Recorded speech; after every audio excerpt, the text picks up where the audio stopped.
Hi everyone, welcome to Make Moments Matter, a music education podcast, where I share lesson ideas, songs, games, and inspiring things for your elementary music classroom. My name is David Rao, and I am the music teacher who blogs at makemomentsmatter.org.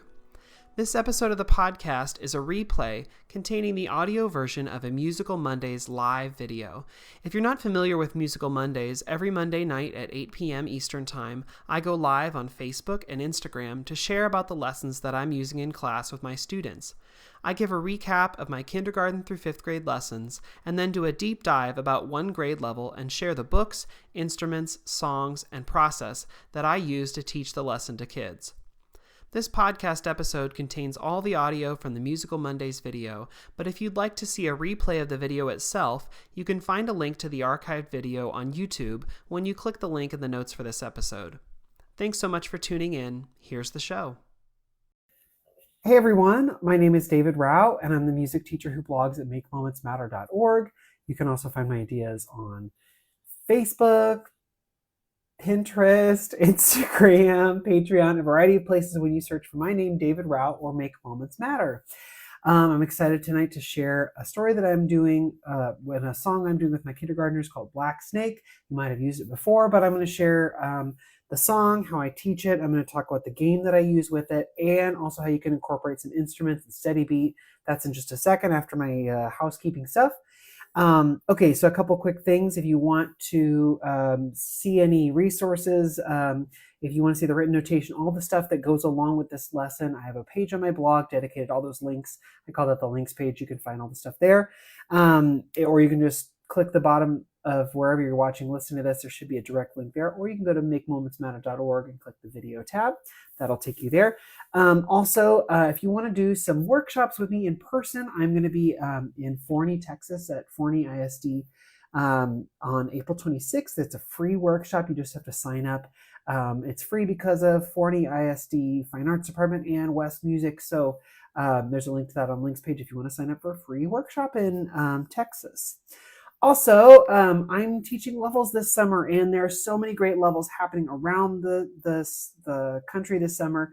If you want to take level 1, 2, or 3, you can do that with me in Orlando. I'm teaching level 1. Level 2 just opened up a few spots. It was closed, but now there's a couple open spots. So come join us in Orlando for level 2. You could go to Disney in between the new Epic Universe.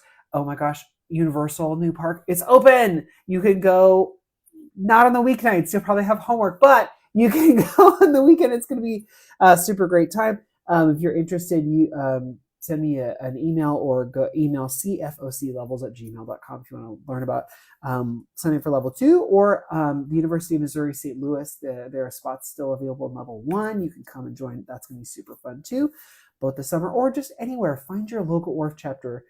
Find your local ORF levels summer course. It's totally worth it. You're going to be so happy that you did it. It changed my life and my teaching, and that's why now I teach levels in the summer, because I feel like it is so important and impactful. So check it out. If nothing else, go look and see where your closest one is and see like what's included, what's involved. Okay, last thing. You're probably gonna be jealous of my cool new swag. I have this cool new t-shirt, this Silly Goose t-shirt. And yes, there are 3 geese, one holding an ukulele and one holding mallets and one with headphones, little music notes. And it is hilarious. And I now call my kids, I call them a silly goose, and they think that's ridiculously funny. I don't know why they think it's so funny, but they think it's really funny. And so I'm like, "Ah, you silly little goose." They're like, "Don't call me a silly goose." So this t-shirt is going to go over great with them. I have not yet worn it to school, and I'm very excited to do so. But anyway, it's from Musically Minted, and if you want to go see it, they have some cool new spring stuff. I put a link on my links page, but you can go and find it and be a silly goose just like me. They also make this in kid sizes, apparently. So I'm not a kid size. This is the adult size, but super fun stuff for spring. Go check it out on the links page. Okay, so I want to share a song called Black Snake today and how I teach it, the teaching process, like where I start, how I use a story, and then all the stuff that's involved. I do this with kindergarten, but I think you can do it with 1st grade, 2nd grade. It depends on what you want to do. This is the time of year for me in kindergarten where we're starting to do like more games, more like singing games, more playing games, because they have now gotten more of a handle on steady beat, on their singing voice. They're much more able to work together, and actually do things together and be in control of their bodies and control of themselves. I say this, and literally a student within the first 5 like had walked in the door, and we just made our circle and grabbed hands, raised her hand to like do the bathroom signal, and I was like, "You just wet your okay. Just go to the nurse. Go to the nurse." She had just had an accident, and I was like, "You didn't even make it in the door. Didn't ask." And okay, so anyway, so I say like they have more control of themselves and their body, and that is true. But we're still working on it. It's a work in progress. Anyway, so this song fits in just perfectly because it integrates singing voice, it integrates using instruments, playing a steady beat, and doing a circle game. So it is a win-win-win and a super fun song. So in case you don't know the song goes, black snake, where are you hiding? Black snake, where are you hiding? Black snake, where are you hiding? Don't you bite me. It's a super fun little song, super easy, and I just start with kids and I say, okay, you guys, I'm going to need your help looking, because, well, I've got a song about a snake, but I have not been able to find him. I have been looking for him all day, and I can't find him. Hold on, let me sing my song, and maybe you guys can help me look. Black snake, where are you hiding? Black snake, where are you hiding? Black snake, where are you hiding? Don't you bite me. And so with the kids, like I say, like I pretend like I'm looking around, and I go, okay, just do teachers have animals in their room most of the time? They're like, no. Do you think I would bring a snake in here? And they were like, no. I'm like, no, I would not. So is this a serious song, or are we being a little silly? And they're like, we're being silly. Yes, we're being silly on purpose. Okay, so I do not actually have a snake in here, but we're pretending. We're pretending. Okay, so when we do this, then I don't like stop and I don't like teach it to them. I just like sing the song multiple times. It's only 2 phrases. Black snake, where are you hiding? There's that little snippet which you do 3 times in a row, exactly the same, no deviation, melody, or a rhythm or anything. And then don't you bite me. There are only 2 parts for them to learn, right? So I don't spend time saying like, repeat after me. I just like, we sing it. And I sing it and we do it. So I like look around, like have them pretending to look, like going around the room, and I sing it. And after I get to the don't you bite me, I go, oh my goodness, I thought I saw the black snake. You see right over there? And I point to something in the room. Usually it's like a black electrical cord, or the like legs of a stool, or the strap of my ukulele is black or something. And I used to point to something where I'm like, it looks similar to like a snake, a coiled snake, or a snake sort of a shape, or it's black and sort of long or whatever. And so I point to things, and then I start asking them, what do you see that could look like a black snake? Is not really a black snake, but like, what could it be? And so I keep singing, and eventually they start to join me, which is cool. And then I go, oh my gosh, over there, do you see? And it's like the bottom of the Orff instruments, like the little carts they're on, these little black tubes. I thought it was the snake, but it wasn't, because there's not really a snake. But I thought it could have been the snake, right? Okay, so then, what else could it be? So we're going through looking for things. Eventually, the kids sing, and I say like, okay, and we like walk around looking for the snake, and they all like point to things that are snake-like or whatever, and I say, okay, if there really were a snake, right, we would evacuate, we would call the exterminator, we would have somebody look. Mrs. Fulcher, our principal, would be in here looking for that snake. Is there really a snake? No, but just in case, let's go looking. And remember, don't touch anything, because what if there's a snake and there's not a snake in there? We're being silly. But so I just keep reiterating, like, there's not actually a wild animal in here, right? But like, we're pretending like there might be, so don't touch, because otherwise they're going to go around and like, put fingers and hands on all the stuff. And we do play those instruments and do stuff, but not just like randomly as we go. So the point of this is they're wandering around, they're looking, they're trying to find the snake, can't find the snake. Okay, so then I have kids like move to the different phrases because there are four. There's black snake, where are you hiding? Repeat it. Black snake, where are you hiding? Black snake, where are you hiding? Don't you bite me. So they go in one direction for each one. So it's like black snake, where are you hiding? Switch. Black snake, where are you hiding? Switch. Black snake, where are you hiding? Switch. Don't you bite me. So what I have them is I move locomotor on the black snake. They move locomotor on that, and on don't you bite me. They stay stationary, but they like look around. So then they have a good sense of like, what are those phrases, right? Like move, turn, move. And so we repeat that a couple different times, explore what that's like to move around, and to get like different kinds of movement, locomotor and non-locomotor, and we move to the phrases. Then if we want, we stop and we just pat the steady beat, right? So black snake, where are you hiding? Black snake, where are you hiding? Black snake, where are you hiding? Don't you bite me. And we've done so much steady beat that like maybe we'll pat it on our knees, maybe we'll pat it somewhere else in the body, maybe we'll tap it on the floor, maybe we'll walk to the steady beat, and so we try it in a bunch of different ways, every time being like, pointing to something, it could be the snake or whatever, to try it. So eventually, once they know the song well enough, usually that we end a day just doing that, moving, exploring, and so that by the end of the time they know the song. It's just one snippet of a much larger lesson, right? But usually we just end that day. The next time when we come back, we play this, we sing the song, we play through looking for a snake. And then I say, you know what? I've got a snake right here. Do you want to see it? And they're like, a real snake? I'm like, I think so. And they're like, what do you mean you think so? And I go, here, look. And I hold out an egg. It's an egg shaker, obviously. But you can hear.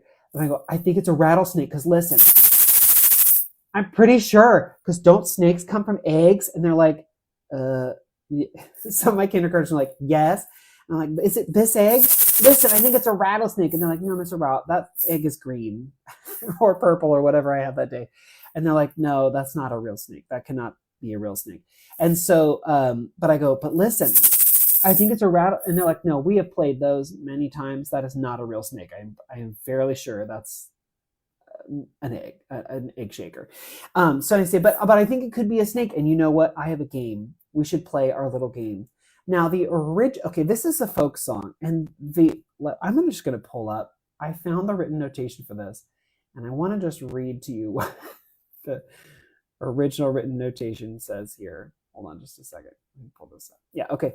So the version I found says, game. One child hides. All the students march past the snake's hiding place until the snake runs out and tags someone who becomes the new snake. What?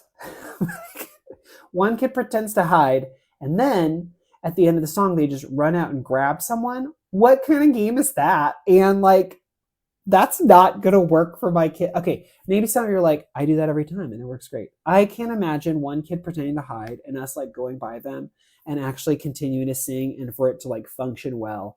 Maybe a long time ago this game worked. It does not work for my kids.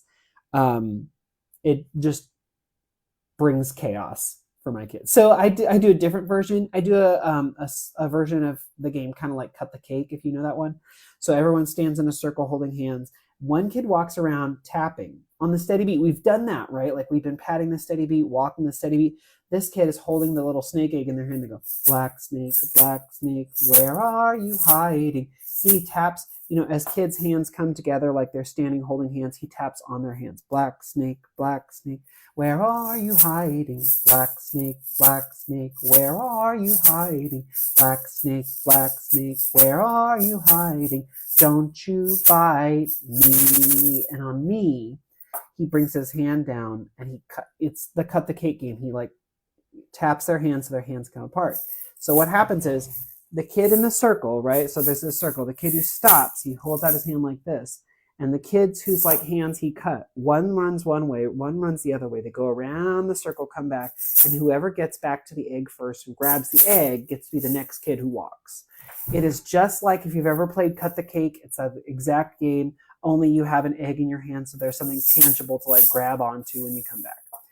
I always worried when I started teaching this game, I always worried the kids are going to like run around the circle and smack into each other on the far side. It has never yet happened to me. I always warn them. I always say, as you're going quickly around the circle, watch out, because there's going to be somebody coming from the other direction. Don't smack into them. Like I always make that speech, and it has never happened. Crossing my fingers and my toes and knocking on wood, right? That doesn't happen. But anyway, so they go around the circle, they come back, and they grab the egg. And the kid who grabs the egg gets to be the next one to bounce and go around, right? What about the kid who doesn't win?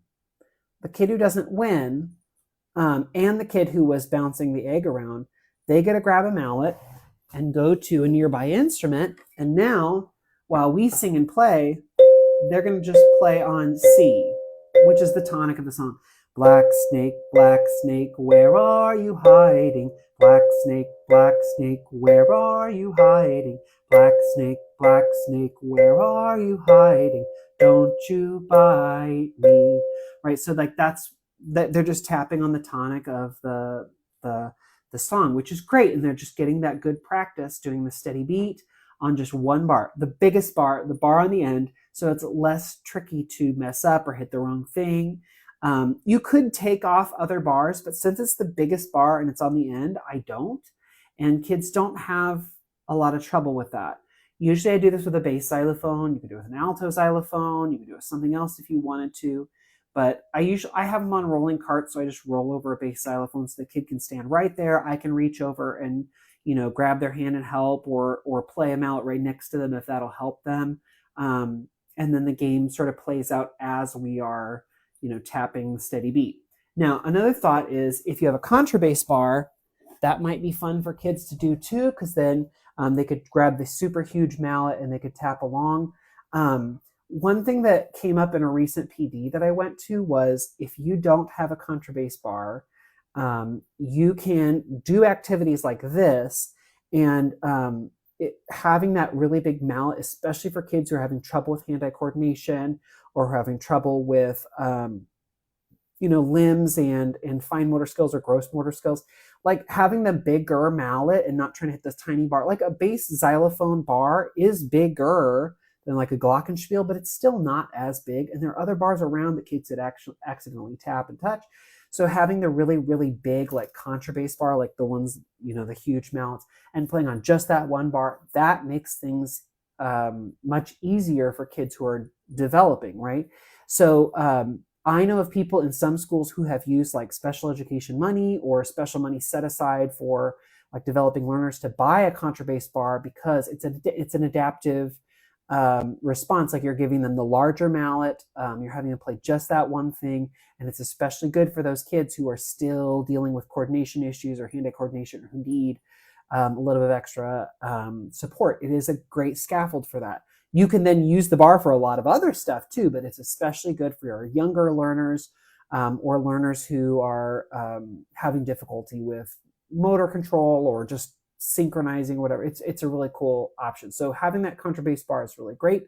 And you can use this lesson as an example of like, here's why you should buy me a contrabass bar, because X, Y, and Z. Okay, so the kids go, and then one kid is going around tapping and playing it's the chooser for the Cut the Cake game, and the other kids move to the bass xylophone or contrabass bar, or whatever you're going to have them do. And then you keep rotating. So kids move from the instrument back to the game, from the game to the instrument. And then the kid who doesn't win the race around the circle feels just fine because they're going to go and play an instrument, right? So it's like a fun way to rotate through. Kids don't mind playing or not playing. You have to figure out like, how are you going to make sure that every kid gets to play the instrument? Because sometimes just like luck of the draw, the way the egg kid moves, they don't always get to every kid for the Black Snake game. So how are you going to get to do that? So usually I I figure out some sort of rotation or special thing where I can make sure that everybody gets to go through and play on the instrument, or I just start pulling kids and go, come play the bar. I got another one. I pulled another one. Come play this extra instrument. So it's fun. It's a fun progression starting from the beginning of the lesson where you just sing the song, moving, playing with phrases, working on steady beat, to actually playing on an instrument. Could you do it with non-pitched percussion instead of like a bass bar or a contrabass bar? Sure. Could you do it with a tubano and have them use their hands? Sure. Could you do a tubano and have them do it with a mallet? Sure. I mean, like there are so many different ways to incorporate steady beat on an instrument with this. A wood block, a tempo block, whatever. I mean, whatever instrument you want them to do, you could have them practice with this song. It's a really great song to do that with. Okay, I hope this gave you some ideas for Black Snake for the song. If you've never done it before, it's a super fun song. If you use the traditional game that I described as I was talking about this, where one kid hides and just randomly jumps out and grabs another kid, please leave me a message in the comments and tell me about how that works, because I cannot visualize it working. So the Cut the Cake game is an adaptation I've tried and it works really well. If you use a different game, put that in the comments too. It'd be great to hear how you make those things work. But I just want to share that game today. I hope that it's a fun game for you. Try it out. Leave me a comment. Tell me if it works or not. And I'll be back next week for another Musical Mondays video. Until then, go out and get your own Silly Goose t-shirt for all the silly geese at your school. I promise they will love it. And check out the notation for this song and the Silly Goose and all sorts of other stuff on the links page. I'll see you all next week. Have a great night, everyone.